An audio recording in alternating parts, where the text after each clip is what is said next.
Hey, what's up guys?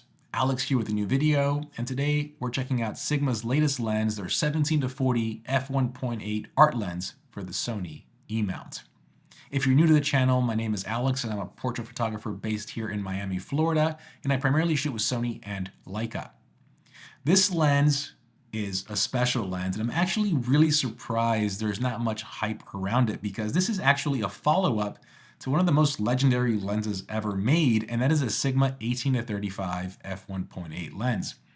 When YouTube started and all the tech YouTubers were starting off, at MKBHD for example, I think it was like 10 years ago, the Sigma 18-35 was like the lens you had to have. Like I mentioned, every tech YouTuber was using it, and it was just the pinnacle of lenses because of the focal range and the bright f1.8 aperture. Well, fast forward over 10 years and Sigma finally has a follow-up, and they've improved it in every way. They increased the range, so now it's a 17-40. They kept it an f1.8 aperture. They made it smaller and lighter, and this lens is optically just perfect. I absolutely love the results I got from this lens. As a matter of fact, and I have to say this, so Sigma actually loaned me this lens for 2 weeks. I have to send it back tomorrow. And I don't want to send it back. I'm going to place my order of this lens immediately because it quickly became the most used lens the last 2 weeks, and I just loved the image quality, but also the versatility. Now, I mentioned this in the beginning. I'm a photographer. I'm starting to really get into video. So I've always done YouTube, this talking head stuff here, but I've never really kind of branched away from that. I'm starting to do more YouTube shorts, just more videos outside of the studio, and I have an FX30 as my B cam, which is up here, and you're seeing now the lens. And this lens is just a perfect match for the FX30 or any Sony APS-C camera, but I'll tell you how I used it. I used this lens for my last few videos and my next video as my top-down angle lens, because having a zoom lens allows me to, again, be flexible with how I'm framing things, but also that constant f1.8 aperture is just perfect. I also took this lens to Disney and made a little video, and either I'm gonna play clips here or I'll try to play the whole thing. The issue is I used a song and I don't want this video to get copyrighted, so maybe I'll just play clips as I'm talking or use a generic song. I don't know, I'll figure it out. But I took it to Disney World and made a nice little 2-minute video and just really loved the image quality. Before I talk about that, let me talk about the actual body of this lens. So like I mentioned, this is a Sigma art lens, which means this is a full metal construction. It's got an aperture ring. It's got an autofocus manual focus switch. It's got a customizable button, declickable aperture, and this is just the build quality you expect from Sigma. It feels great in the hand. It feels high quality. What's also great about this lens is it's an internal zooming lens, which means nothing protrudes or extends. So what you see is what you get, and this is also great if you're balancing this lens on a gimbal. This lens is actually also really small for what it is. It is roughly the size of a 24-70 f4 lens, I would say, and that is pretty compact for an f1.8 aperture lens. As a matter of fact, I wasn't planning on doing this, but wait a second, let me get something comparable. All right, I'm back.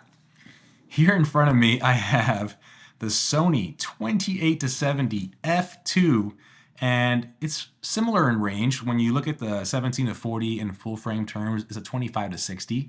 So similar in range, and you can see the difference between an APS-C lens and a full frame lens, and that is just absolutely wild.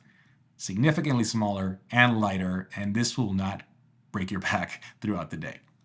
But anyways, what's really cool about this lens is when you think about it from a full frame perspective, it gives you a 25-60 focal range, but that f1.8 aperture is game changing because now you can get that full frame look on an APS-C body, which means you can have a smaller, more compact setup and not necessarily miss out on the shallow depth of field because this lens really does deliver that. And to have that in a package where you can go from 17-40 is really, really cool. And I honestly think this lens should be in every APS-C shooter's kit because it is so versatile. And I also have to say this, I'm not a zoom shooter. I actually don't own a zoom. This 28-70 here I have in front of me is also on loan for 2 weeks, but I don't own a zoom lens. I love primes. And like I mentioned earlier, I found myself using this lens every day, and I wasn't expecting that. Again, it's just a combination of everything. It's perfectly balanced. The optical quality is phenomenal. The zoom range, obviously that wide open f1.8 look is something I really like. And the total package under $1,000 is a no-brainer. So this is not a review, probably a first impressions. Like I said, I've only had it for 2 weeks, but this is a lens I'm gonna buy tomorrow.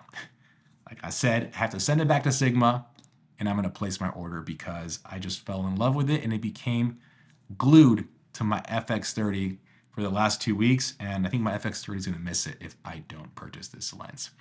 But what do you guys think? If you're an APS-C shooter, do you plan on picking this lens up? I showed you some video clips. What did y'all think of the image quality? I probably also showed you some vertical Instagram clips because I've used it a lot for that. So sorry about that, but you know, Instagram has taken over.